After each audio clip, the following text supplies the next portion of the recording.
Thanks, Edge. Oh, right. Yeah, start watching.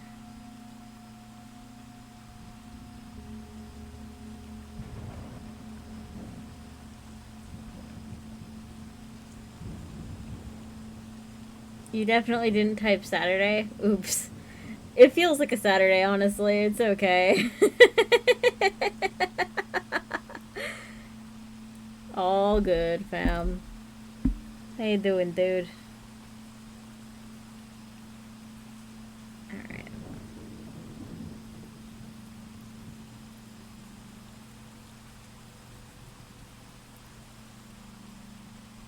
Tired? Yeah, same. But it's been too long since we've done these last.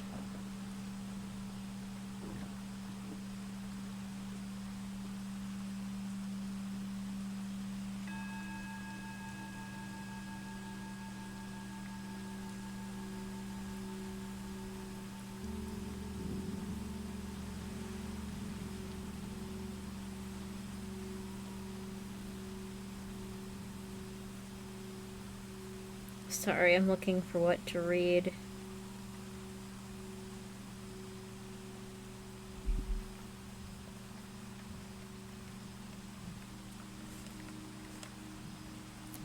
Let's see here.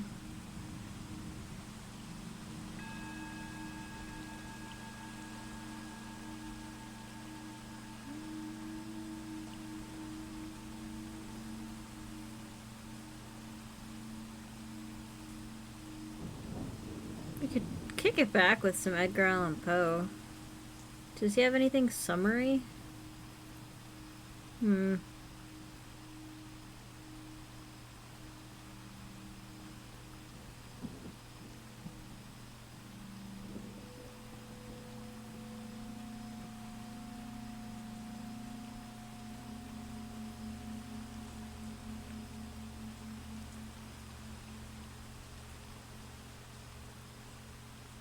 Hmm.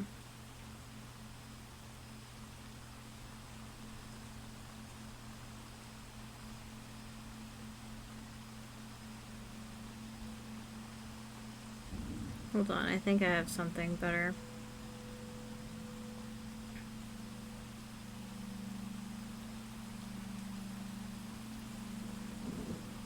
Here we go. Let's go down south.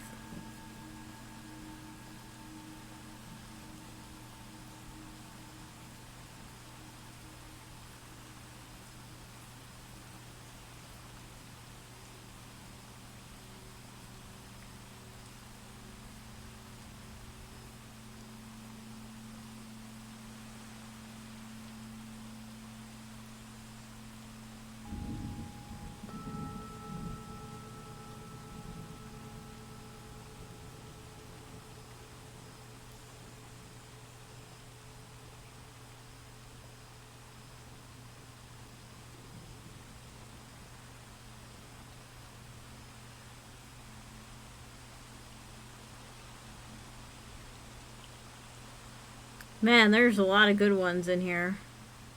Holy shit. Alright,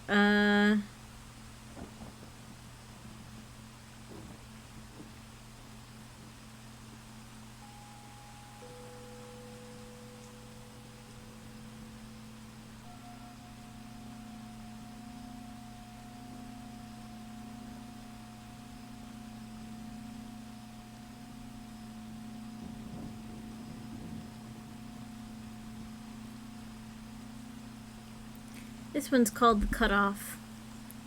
From Red River Landing, Louisiana. The Mississippi River was an unsettled and uneasy place to be that night. My stream may contain significant vulgarity. What the fuck, Wolfie? I know, it's such bullshit. Isn't it? Also, I don't know why it fucking chat's not showing up. Hunter situation that is. Yeah. Yes, I know, sweetie. Height delay?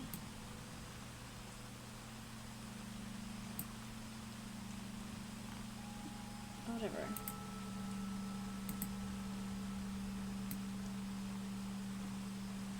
Okay.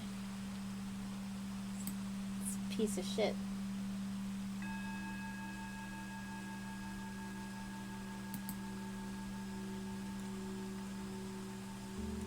Alright, whatever.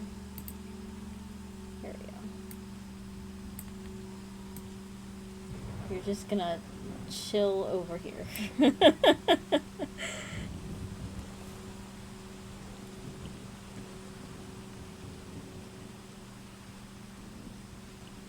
Or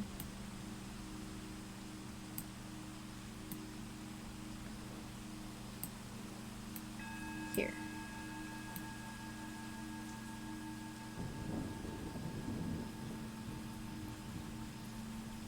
I'm having too much fun with this. Hold on.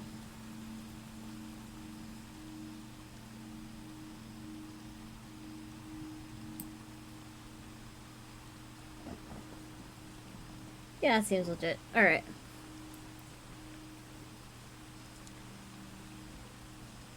It breaks the immersion a small bit, but, you know. Nobody watches this stream for the quality. The Mississippi River was an unsettled and uneasy place to be that night. You could feel the tension rising every time the water swirled and slapped against the side of the boat, or the warning bell jangled. The light of the lantern barely penetrated the enveloping fog, and the engine chugged and strained.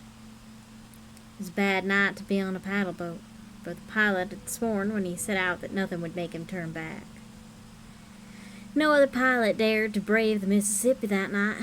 They were all huddled in the tavern, gossiping and telling tales. After an evening spent listening to empty boasts, the pilot had made one himself.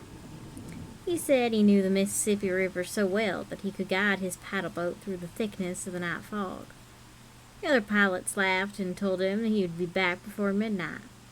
He'd grown angry at their jeers and had sworn to them that he would not turn back for any reason should the devil bar the way. The pilot jerked the wheel, anger filling him again at the memory of their laughter. The paddle boat shuddered. He pulled himself together and straightened the boat.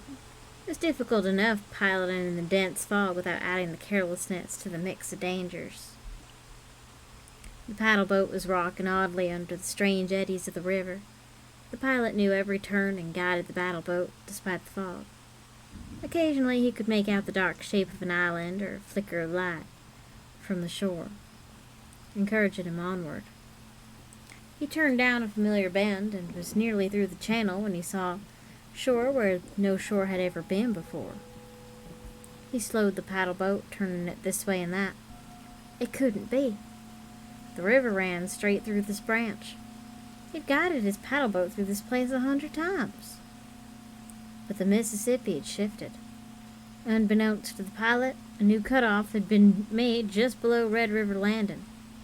Already the old channel into which he'd piloted his paddle boat was beginning to fill with reefs and debris. The pilot swore every curse he knew, and kept searching for a way through. Surely there was still an opening somewhere. He'd vowed to complete his run without turning back, and he was determined to fulfill his promise. He would never go back. Never. He would stay there till daybreak and beyond if need be. Edging the boat forward toward the fog, the pilot thought he could see a gleam of water ahead. It looked like an opening. He sped up, intent on breaking out of the now useless channel. Suddenly, the paddle boat gave a massive jerk, and the engine stalled. He'd hit something. The pilot started the engine and tried to back up. The engine wailed as he pulled away from the submerged obstacle. The paddle boat shuddered and started to list as water burst through the hull. And then it overturned, trapping the pilot underneath. He struggled to find a way out, but he could see nothing in the darkness. The boat sank rapidly beneath the water, taking the pilot with it. When the fog lifted the next day, several of the boatmen, concerned by the pilot's continued absence, went in search of their friend. They found his paddle boat sunk to the bottom with a gaping hole in its side and the pilot drowned. A month later, a riverboat captain was trying to beat the fog into Red River Landing, and he heard the ring of a bell and the sound of a paddle boat engine coming from the old channel. Curious, he stilled his engine to listen. In the eerie silence that followed, he distinctly heard a voice cursing loudly over the chugging of a paddleboat engine. Was that a ghostly apparition of the pilot trying to force his way through the blocked channel? Frightened, the captain hurried into Red River Landing and went to the local tavern to drink away his scare. The bartender laughed at his tale of the phantom paddleboat and sent him home to sleep it off. It was not long after this that other pilots began hearing the phantom paddleboat on foggy nights, and its ghostly pilot tried again and again to complete his run. The river near the old channel was avoided thereafter. They say if you stand near the old channel on foggy nights, you can still hear the ring of the bell, the sound of the engine, and the curses of the ghost pilot trying to complete his run.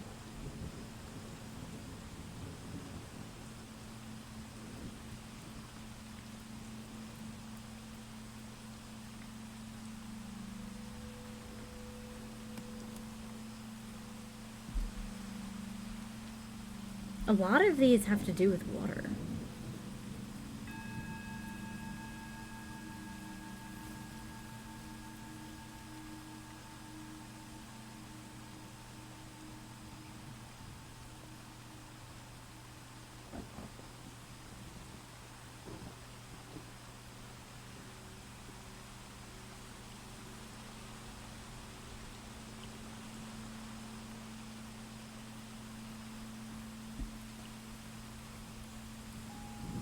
Alright, the title has interested me on this one. This one is called Chicky Licky Chow Chow Chow from Maryville, Tennessee. This sounds like somebody tried to alliterate a bird call. Oh god, alright. It was Pop's idea to go and get some meat that day. I just finished feeding the hens when he shouted out, "Boy, let's go get some beef." That sounded all right by me. I was tired of eating rabbit, though my ma could do some marvelous things with them. So Pop and I set out for Maryville. It took us a couple hours to get there, and Papa had a jaw with some of his friends while I raced about with some of mine. And before you know it, the day was nearly gone and we still hadn't gotten our beef. So Pop hurried over to the market and got us a side of beef, complete with the head. That beef looked mighty good to me. My stomach was rumbling something fierce as we set off down the road toward home. Pa must have been thinking the same thing, 'cause after an hour of walking, he set the beef down under a tree next to a creek and said, "Boy, this looks like a good spot to stop a while and cook some of this beef." "Sounds good, Pop, but what are you going to do about the fire?" I asked. "Did you bring flint?" "Nope, I plumb forgot it in the rush to get on the road in the morning," Pop said sheepishly. Tried not to look too disappointed, but Pop must have heard my stomach growling, 'cause he grabbed 2 sticks and rubbed them together trying to get a spark. I turned away, not wanting him to see how hungry I was. And I saw a light at the top of one of those trees. Looked like a tree had caught fire, but as I watched for a moment, wondering if we should run before we burned to death, I realized that the fire was only on one branch and wasn't burning anything. Looked sort of like a square-shaped man. The kind you might see on a totem pole with spikes of flame sticking out all over it, like the quills of a porcupine. "Pop, look at that," I said, pointing up at the crazy thing. My Pop turned around and looked up. "Well, I'll be." Pop paused and looked sheepish again. Ma never let him swear in front of us kids. That is, why don't you see if you can't get some of that fire so we can roast some of this beef? I nodded enthusiastically and swarmed up the tree. I'm a champion tree climber. I was real curious about that thing up there, all fiery spikes. As I neared the top of the tree, I could feel the heat coming off it, and the thing spoke to me. It had a voice like the hiss and crackle of a fire. The sound of its voice gave me goosebumps. "What do you want with me?" the thing asked. This was a bit tricky. I couldn't very well ask the thing for one of its fire quills. Pop said to calm down and have some beef, I improvised. The thing considered this for a moment. "Very well," the thing said. "I'll come down for a while." I slid down the tree as fast as I could. For some reason, the thing was making me nervous. I was sorry I'd spoken to it, but it was too late to do anything about it now. I could feel the heat pouring off the thing as it followed me to the ground. And the thing went immediately over to where my pop was standing. It had a rolling gait and swayed a little as it approached him. "Where's my beef?" the thing asked my pop. Pop must have heard our conversation in the tree, 'cause he had the head and skin all ready for the thing. I could hear that beef sizzle as the thing devoured it in a couple of bites. The rest of the beef was smoking in the heat and coming from the fire spikes that covered the thing. It smelled delicious, and I was really hankering for a bite of it myself when the thing gave a grunt and said to Pop, "More. I want more." I could tell Pop was just as scared of the thing as I was, 'cause he gave the thing more without hesitation. As the thing ate the beef, Pop managed to cut off a few slices for us. But this time the meat was well done. I swallowed fast and was sure glad I had, 'cause the thing said, "Is this all you allow me, old man?" Something about the hiss and sizzle of its voice made me break out into a cold sweat, in spite of feeling the heat filling up the clearing from those fired quills. Pop gave it the rest of the beef. When the thing finished the beef, it let out a tremendous burp and said, "More." "That's all we have," Pop said bravely. He was sweating too, and I could tell from the sound of his voice he wanted us to get out of this clearing as quick as we could. "We'll have to go and get more." The thing didn't like this. Its fire spikes began to wave about and grow hotter. I had to back up a few feet and keep from getting burned.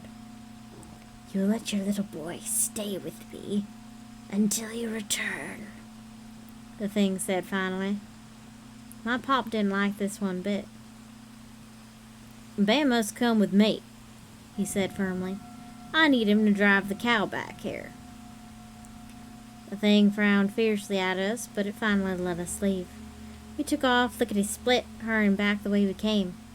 It was getting dark, and we didn't want to be on the road with that thing loose. Pop's plan was to stay the night with one of the people along the road and travel a different way home in the morning.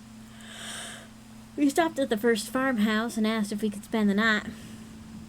I'd seen the man once or twice before in town.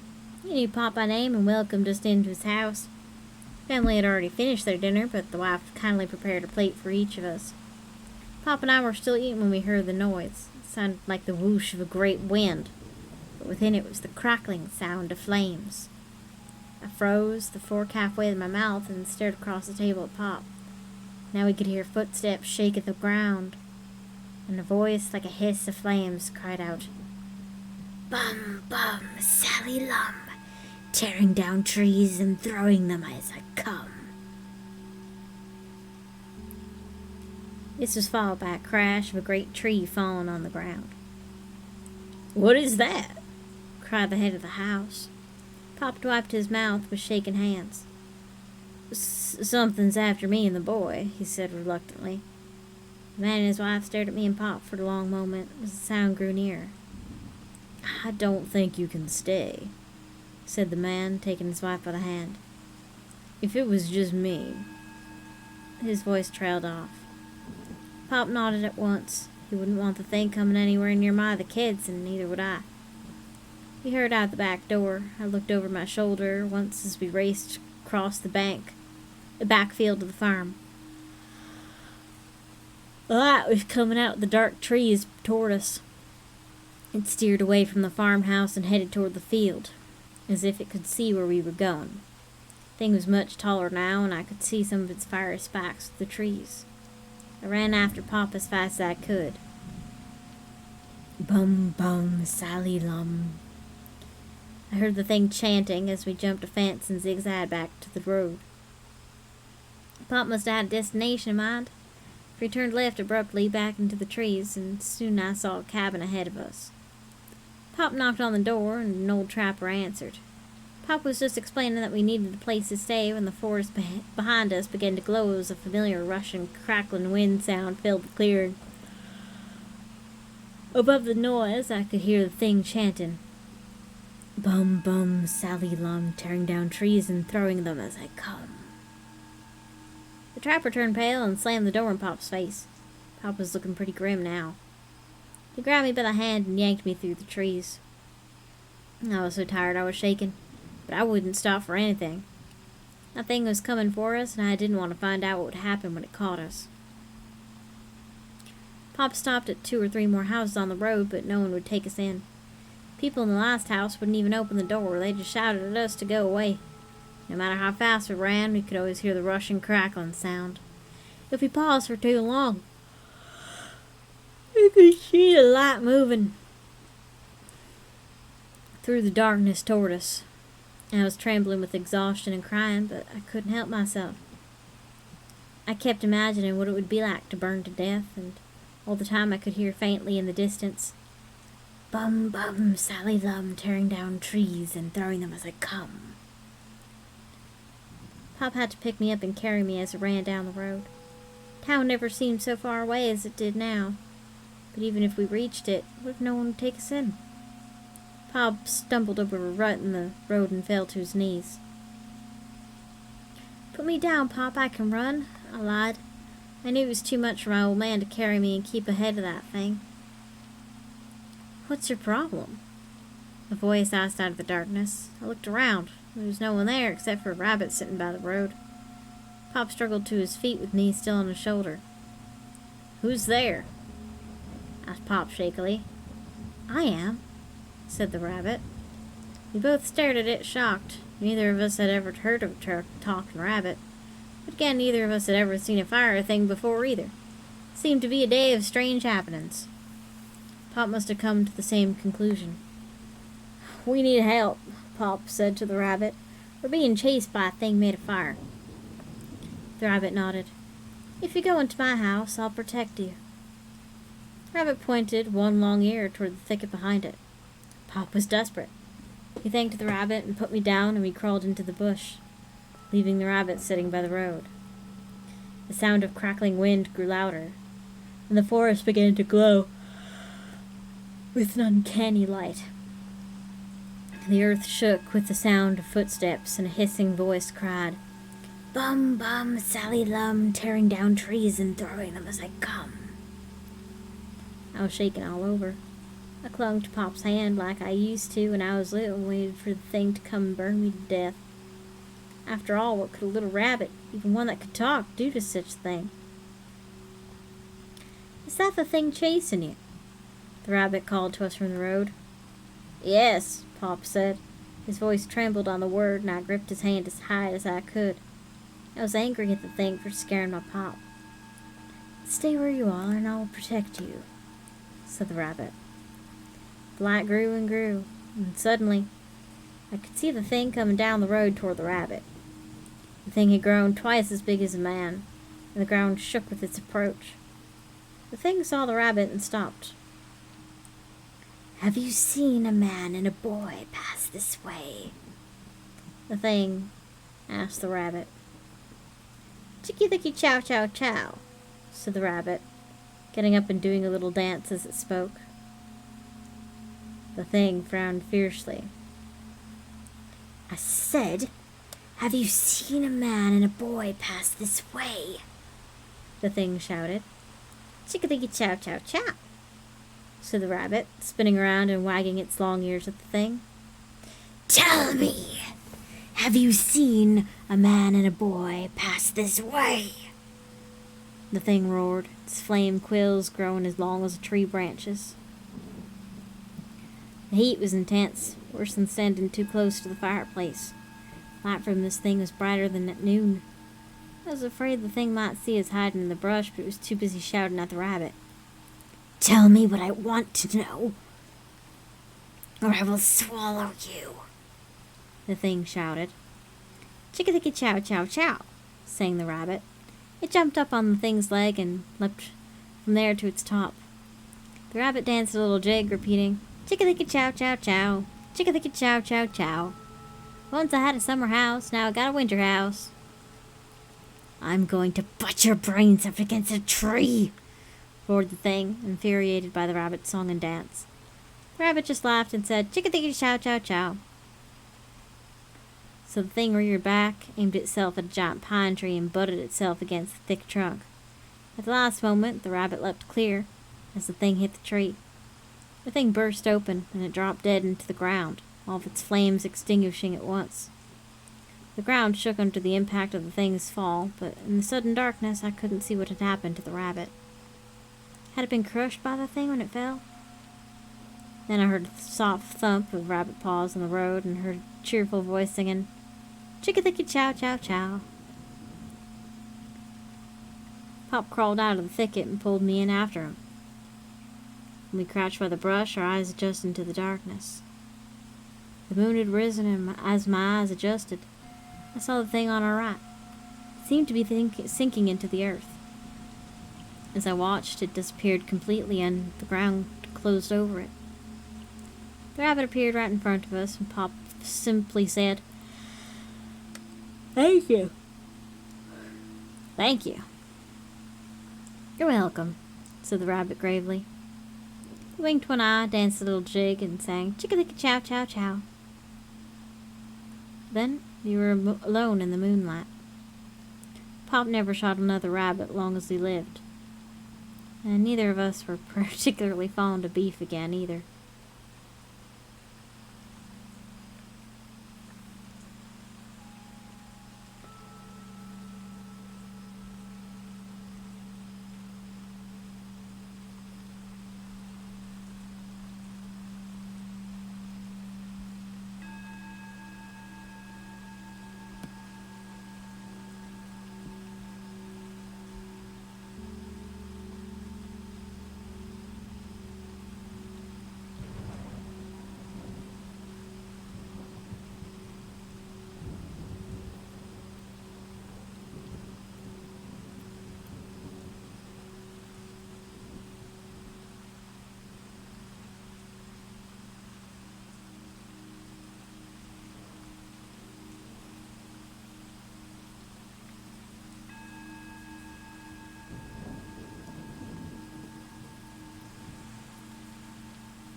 This one's called The Gambler's Talisman, from Strange Tales from a Chinese Studio.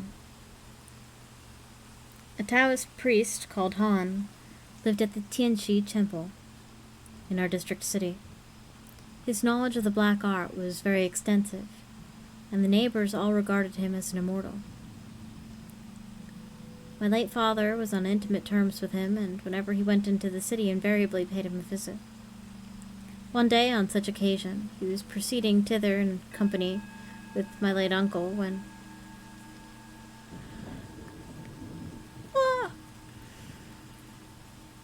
suddenly they met Han on the road.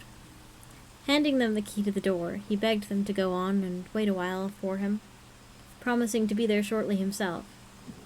Following out these instructions, they repaired to the temple, but on unlocking the door there was Han sitting inside, a feat which he subsequently performed several times. Now, a relative of mine who is terribly given to gambling also knew this priest, having been introduced to him by my father. And at once this relative, meeting with a Buddhist priest from the Tianfo temple, addicted like himself to the vice of gambling, played with him until he'd lost everything, even going so far as to pledge the whole of his property, which he lost in a single night.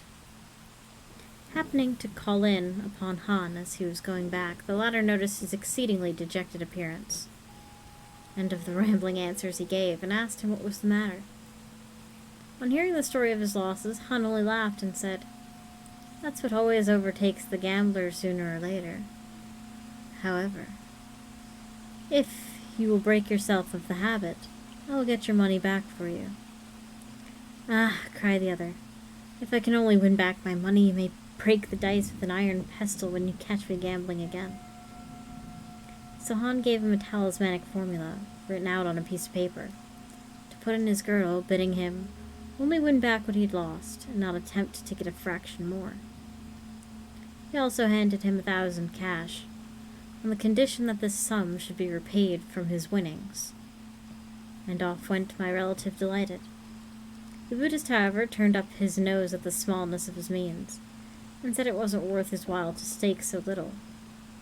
But at last he was persuaded into having one throw for the whole lot. They then began, the priest leading off with a fair throw, to which his opponent replied by a better. Whereupon the priest doubled his stake, and my relative won again, going on and on until the latter's luck had brought him back all that he had previously lost. He thought, however, that he couldn't do better than just win a few more strings of cash, and accordingly went on. But gradually his luck turned, and on looking into his girdle he found the talisman was gone. In a great fright he jumped up, and went off with his winnings to the temple, where he reckoned up that after deducting Hans' loan, and adding what he'd lost toward the end, he had exactly the amount originally his. With shame on his face, he turned to thank Han, mentioning at the same time the loss of the talisman, at which Han only laughed and said, "That has got back before you.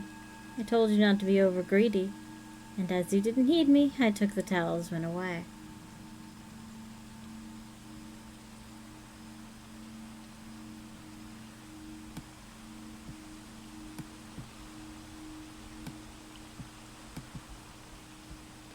And my shit froze.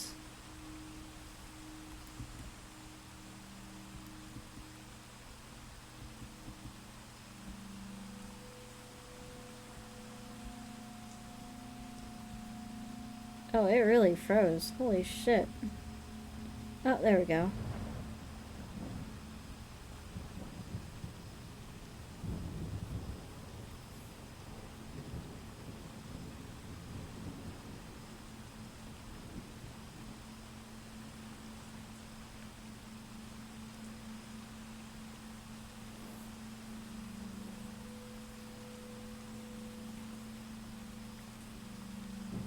We'll do just a little more.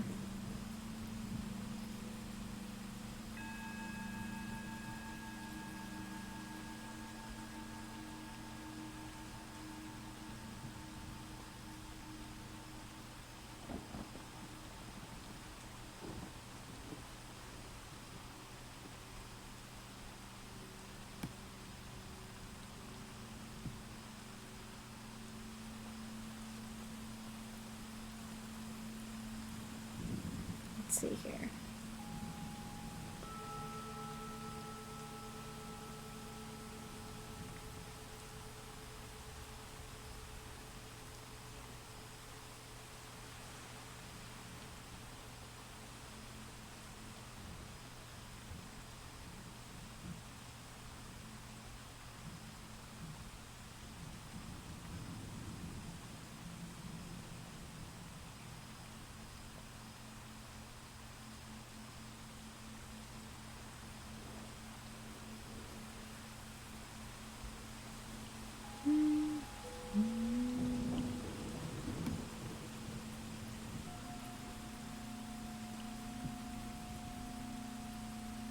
Dig in the background. Thanks, Lassie. How you doing?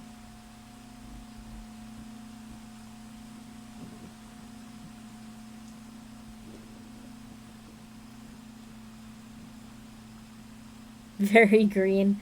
Yeah, it is very green, isn't it? Hella sleepy? Well, I've got just the thing.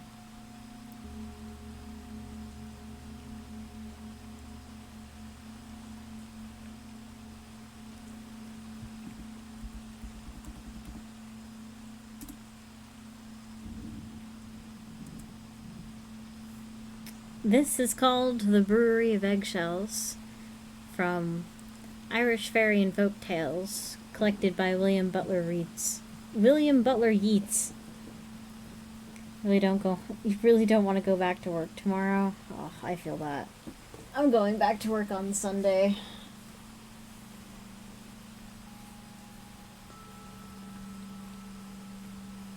But after, like, about a week or so, I'll be able to stream much more often because I'll be home. I'll finally be back home and working like normal hours. How am I feeling? My stomach is a little more settled than it was earlier. I don't know what the hell happened. My period's been fucking weird, but I'm doing okay. I've yet to eat your things though. I'm gonna try one tomorrow. Yeah, I'm feeling a little better. I'm just taking it easy.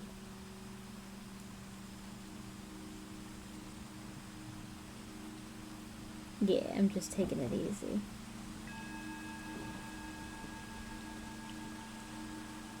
My dumbass brain forgot what I was doing. In the fridge? Uh-oh. Oh god, I didn't know. Hold on. I'll be right back. Oh no.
You can eat them hot or cold, but for storage they last longer refrigerated. Oh, got it.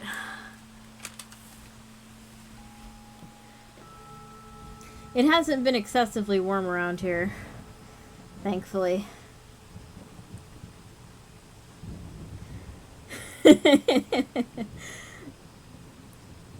Nyum.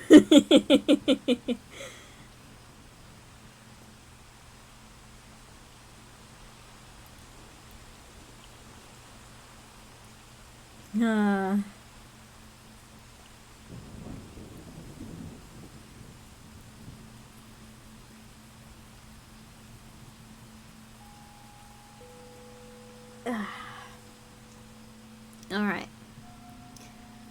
So this is A Brewery of Eggshells by T. Crofton Croker. Mrs. Sullivan fancied that her youngest daughter...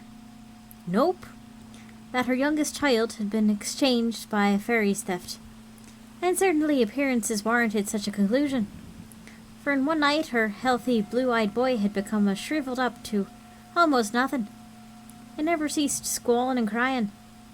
This naturally made poor Mrs. Sullivan very unhappy, and all the neighbours, by way of comforting her, said that her own child was, beyond any kind of doubt, with the good people, and that one of themselves was put in his place. I'm more worried about what it sent Edge. It's much more temperamental. What'd you send Edge? Did you send him an imp? Mrs. Sullivan, of course, would not disbelieve what everyone told her, but she did not wish to hurt the thing, for although its face was so withered, and its body wasted away to a mere skeleton, it still had a strong resemblance to her own boy. She, therefore, could not find it in her heart to roast it live on the griddle, or to burn its nose off with the red-hot tongs, or to throw it out on the snow on the roadside. Notwithstanding these, and several proceedings were strongly recommended to her for the recovery of her child. You sent him a mythical treat. You sent him a mythical creature, indeed.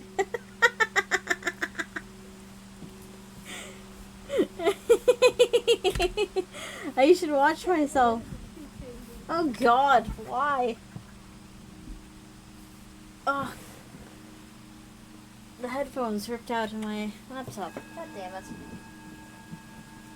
Oh, there's nothing scarier than hearing yourself. Jesus fucking Christ.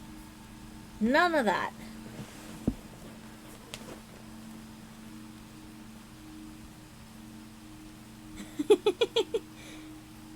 I should watch it. You'll give me like an imp or something.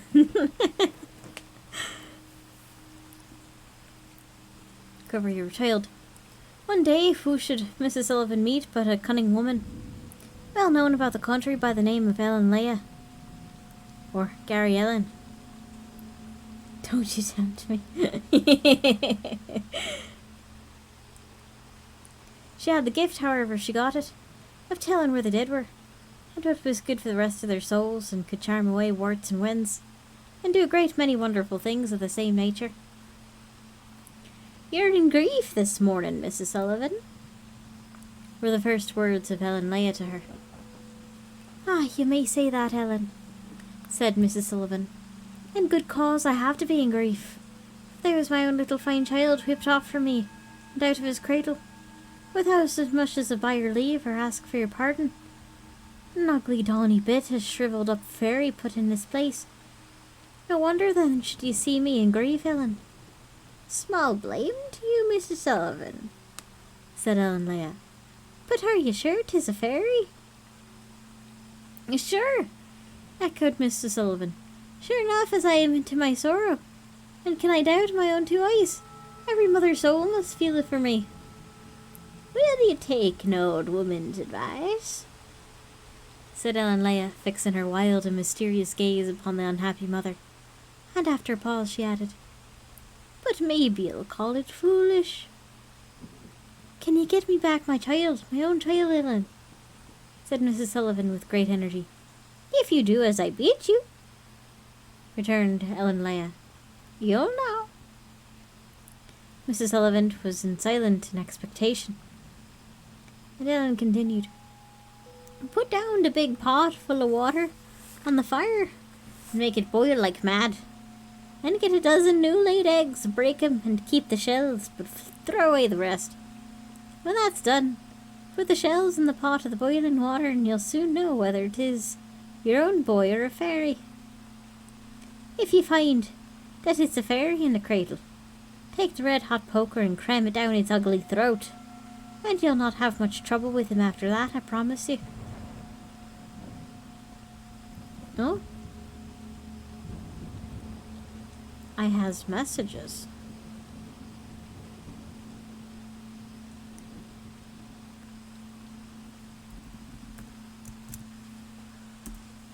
Ooh. I won't tell the secrets. Damn, I miss those for me too, though. Maybe after my field season I'll, Is a secret. A secret. I not speak the secret. Thank you, Saucy.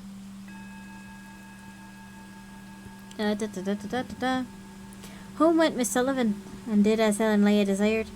She put the pot on the fire, and plenty of turf under it, and set the water boiling at such a rate that if water was ever red hot, surely it was. The child was lying, for a wonder, quite easy and quiet in the cradle, every now and then cocking his eye, that would twinkle as keen as a star in a frosty night, over at the great fire, and the big pot upon it. And he looked on with great attention as Mrs. Sullivan breaking the eggs and putting down the eggshells to boil.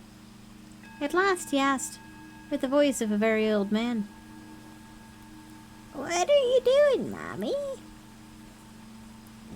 Mrs. Sullivan's heart, as she said herself, was up in her mouth ready to choke her at hearing the child speak, but she contrived to put the poker in the fire, and to answer without making any wonder of the words.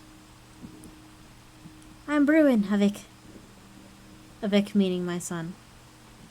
"And what are you brewing, Mammy?" said the little imp, whose supernatural gift of speech now proved beyond a question that he was a fairy substitute. "I wish the poker was red," thought Mrs. Sullivan, but it was a large one and it took a long time heating. So she determined to keep him in talk until the poker was in a proper state to thrust down his throat, and therefore repeated the question. "Is it what I'm brewing, Vic?" said she. "You want to know?" "Yes, Mommy, what are you brewing?" returned the fairy. "Eggshells, Vic," said Mrs. Sullivan. "Oh!" shrieked the imp, starting up in the cradle and clapping his hands together. "I'm 1,500 years in the world, and I never saw a brewery of eggshells before." The poker was by this time quite red. Mrs. Sullivan, seizing it, ran furiously toward the cradle, but somehow her other foot slipped and she fell on the floor, and the poker flew out of her hand to the other side of the house. However, she got up with not much loss of time, and went to the cradle intending to pitch the wicked thing that was in it into the pot of boiling water. When there she saw her own child in a sweet sleep. One of his soft round arms rested upon the pillow. His features were as placid as if their repose had never been disturbed, save the rosy mouth which moved with gentle and regular breathing.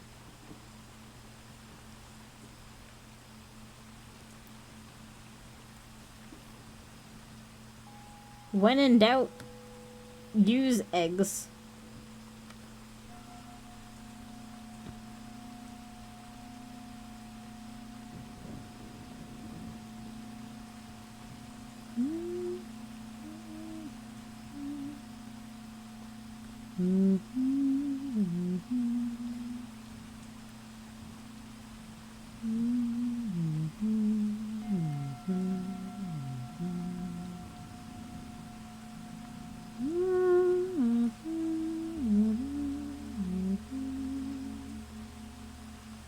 Is that the takeaway here? I mean, I guess so.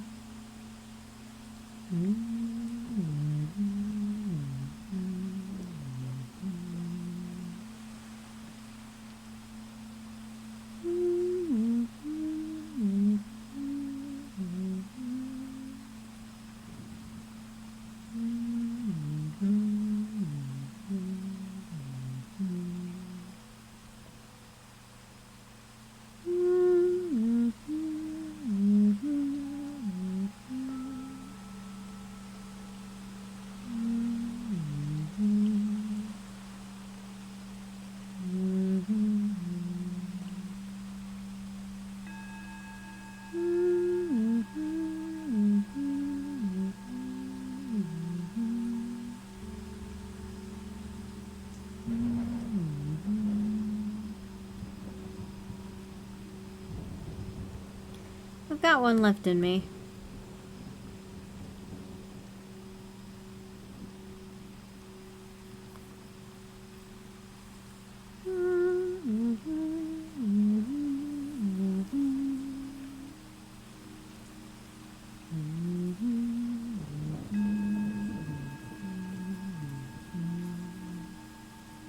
Well, speaking of imps, there's something from Edgar Allan Poe that doesn't look too long.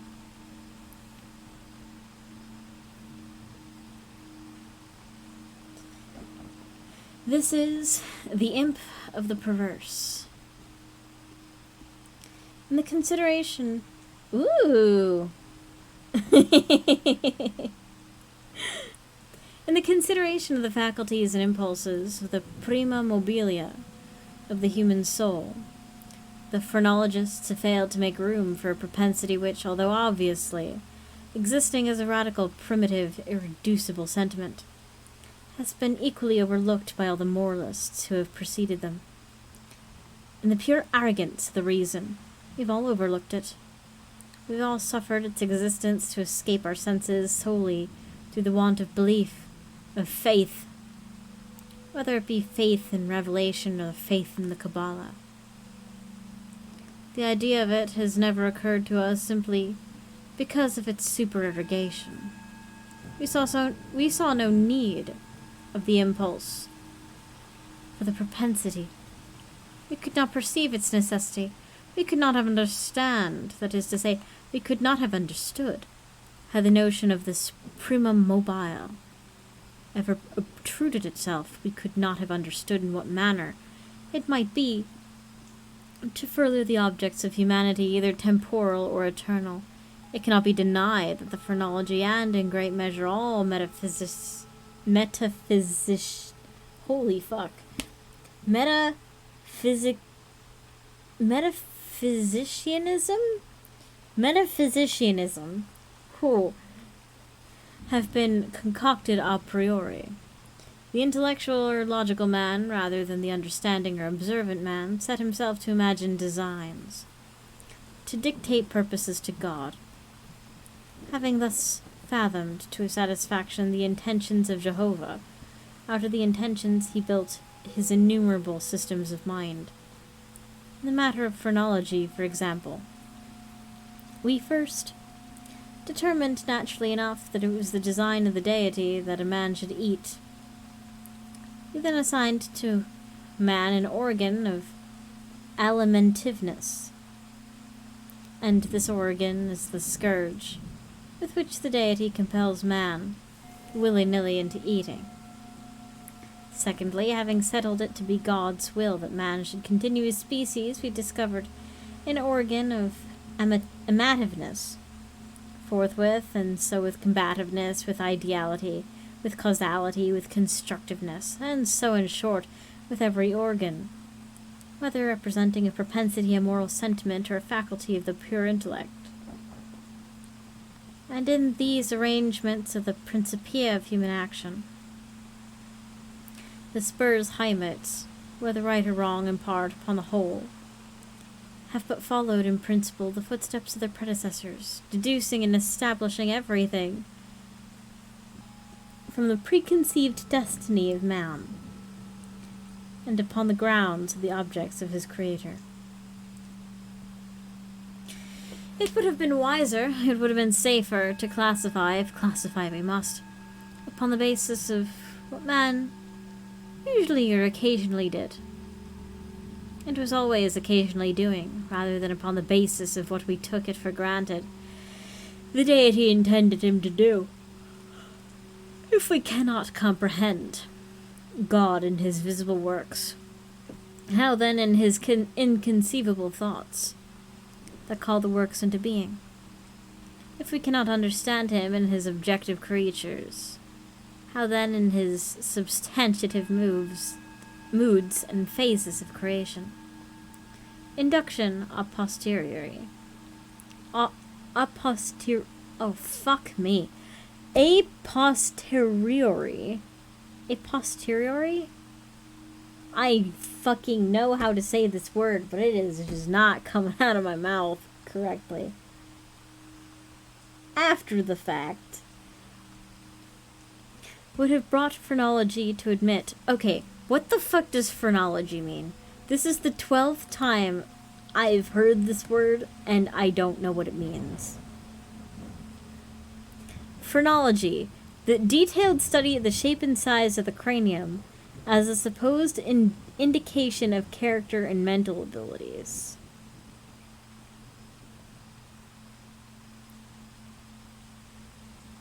Oh, so it's this eugenic shit. Okay. Induction a posteriori would have brought would have brought phrenology to admit as an innate and primitive principle of human action, a paradoxical something which we may call perverseness, for want of a more characteristic term. In the sense I intend, it is, in fact, a mobile without motive, a motive not motiviert. Through its promptings we act without comprehensible object, or if this shall be understood as a contradiction in terms, we may so far modify the proposition as to say that through its promptings we act, for the reason that we should not. In theory, no reason can be more unreasonable, but in fact there is none more strong. With certain minds, under certain conditions, it becomes absolutely irresistible. I'm not more certain than I breathe. then that the assurance of the wrong or error of any action is often the one unconquerable force which impels us, and alone impels us to its prosecution. Nor will this overwhelming tendency do wrong for wrong's sake, admit of analysis or resolution into ulterior elements. It is a radical, a primitive impulse, elementary. It will be said, I am aware, that when we persist in actions because we feel we should not persist in them, our conduct is but a modification of that which ordinarily springs from the combativeness of phrenology. But at a glance, it will reveal the fallacy of this idea. The phrenological combativeness has, for its essence, the necessity of self-defense. It is our safeguard against injury. Its principle regards our well-being, and thus the desire to be well is excited simultaneously with its development. It follows that the desire to be well must be excited simultaneously with any principle which shall be merely a modification of combativeness. But in the case of something which I term perverseness, a desire to be well is not only not aroused, but a strongly antagonistical sentiment exists. An appeal to one's own heart is, after all, the best reply to the sophistry just noticed. No one who trustingly consults and thoroughly questions his own soul will be disposed to deny the entire radicalness of the propensity in question. It is not more incomprehensible than distinctive.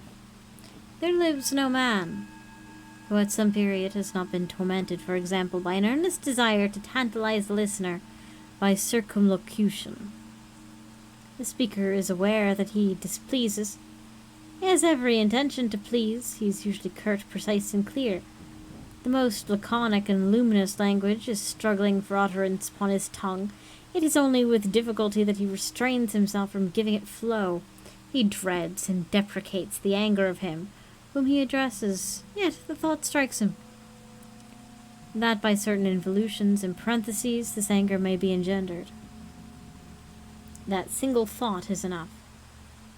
The impulse increases to a wish, the wish to a desire, the desire to uncontrollable longing, and the longing to the deep regret and mortification of the speaker, and in defiance of all consequences, is indulged. We have a task before us that must be speedily performed. We know that it will be ruinous to make delay. The most important crisis of our life calls, trumpet-tongued, for immediate energy and action. We glow, we are consumed with eagerness to commence the work. With the anticipation whose glorious result, our whole souls are on fire. It shall be undertaken today, and yet we put it off until tomorrow. And why? There's no answer except that we feel perverse, using the word with no comprehension of the principle.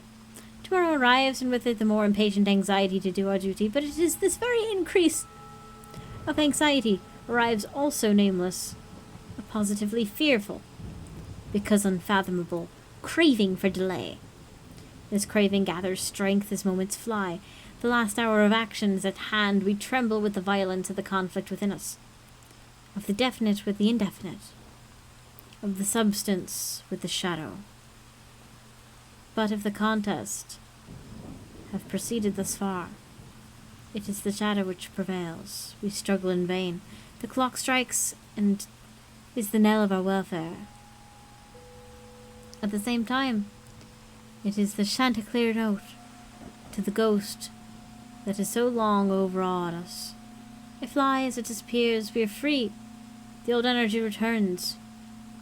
We will labor now. Alas, it's too late. We stand on the brink of a precipice. We peer into the abyss. We grow sick and dizzy. Our first impulse is to shrink from the danger. Unaccountably we remain. By slow degrees our sickness and dizziness and horror become merged in a cloud of unnameable feeling.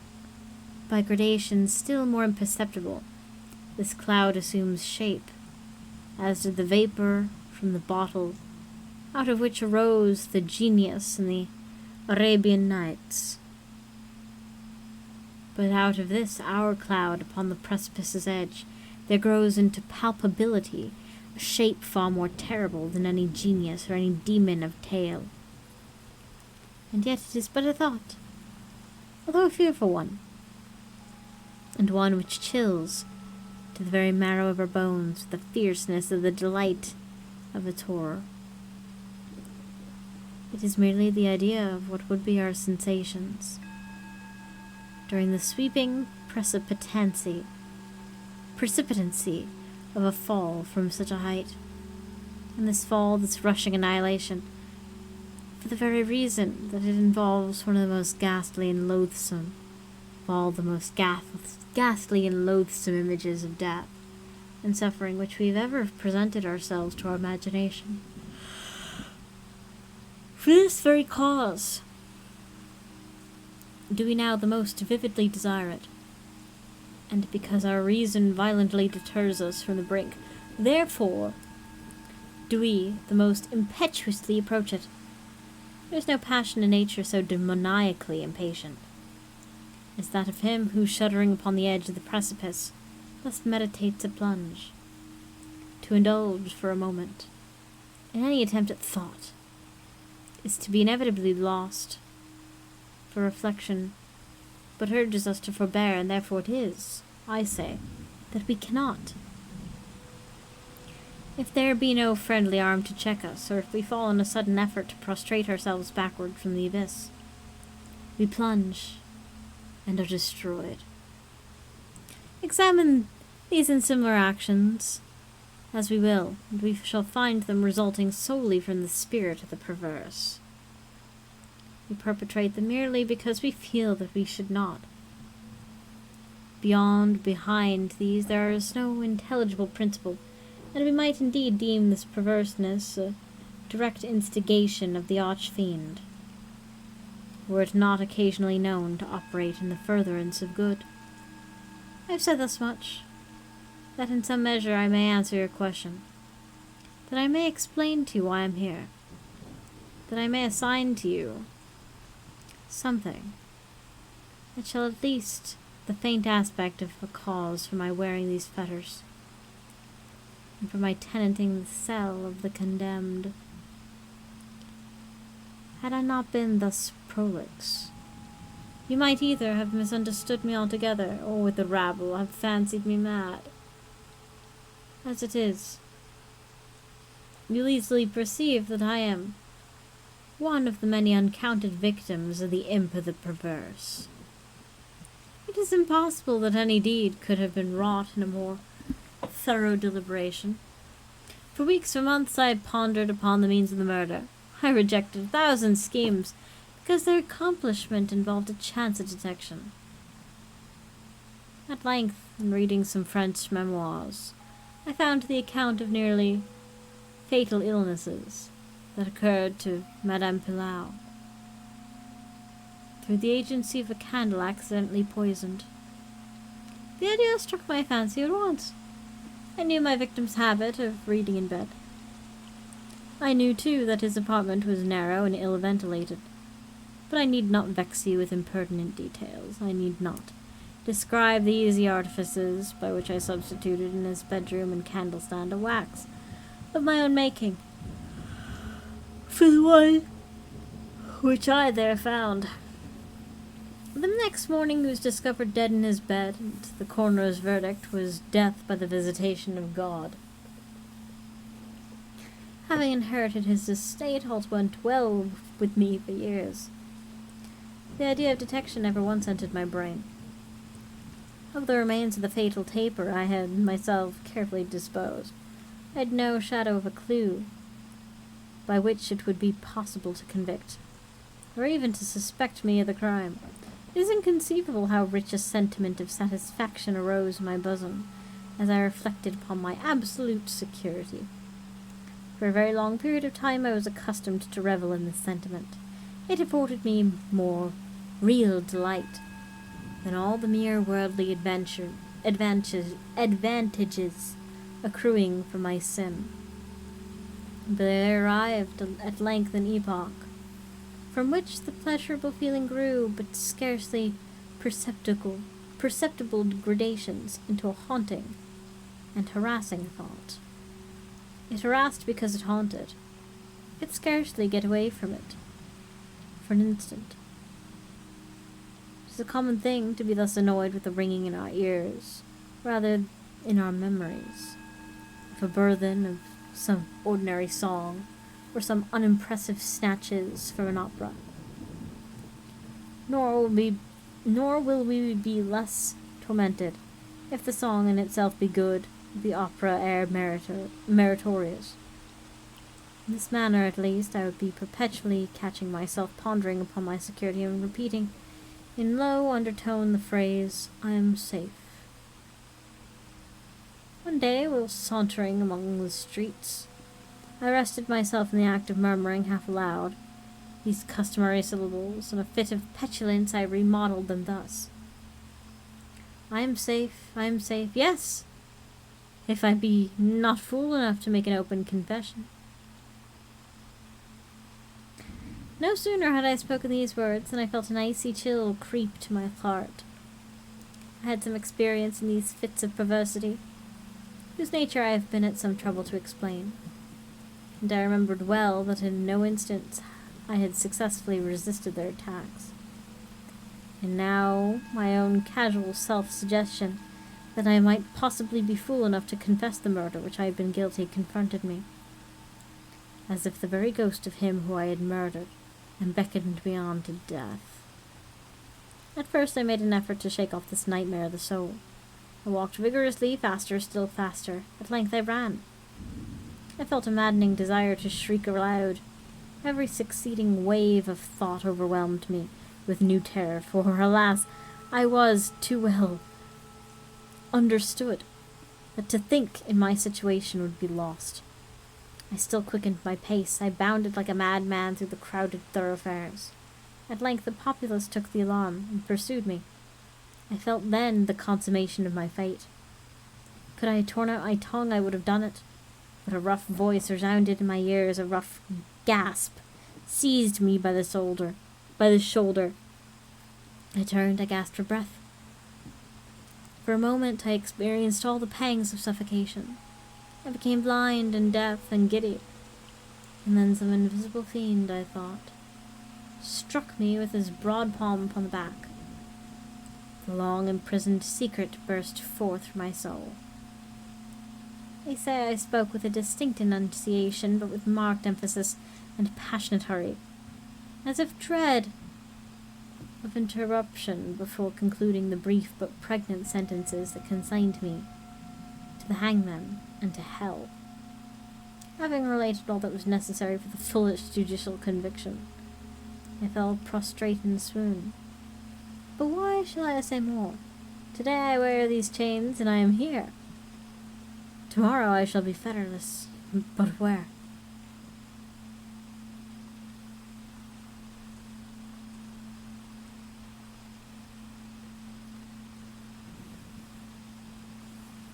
Homeboy self-snitched.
Last but not least, this is a flying cow from Strange Tales from a Chinese studio. I had to know what this was. A certain man who'd bought a fine cow dreamt the same night that wings grew out of the animal's back and that it had flown away. Regarding this as an omen of some pending misfortune, he led the cow off to market again and sold it at a ruinous loss. Wrapping up in a cloth the silver he had received, he slung it over his back, and was halfway home when he saw a falcon eating part of a hare. Approaching the bird, he found it was quite tame, and accordingly tied it by the leg to one of the corners of the cloth, which his money was. The falcon fluttered about a good deal, trying to escape, and by the by, the man's hold being for a moment relaxed, away went the bird, cloth, money and all. It was destiny, said the man, every time he told the story, ignorant that he was, that no faith should be put in dreams. And secondly, that people shouldn't take things they see by the wayside. Quadrupeds don't usually fly.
Alright.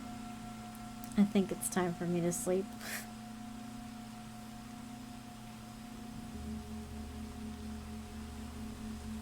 I'm glad we got to Spooks, though. Tomorrow it'll either be Avian Attorney or Cyber. We'll figure it out. Do it? Yeah. I will. In the meantime, though, do not eat or drink any questionable substances. Make smart decisions. Do not die. Dying is absolutely forbidden, and I will see all of you wonderful people at a later time. Thank you guys so much for coming. For those guys of you who watched the VOD, enjoyed the VOD. Shit'll be back to normal soon. In the meantime, take care, guys. Good night!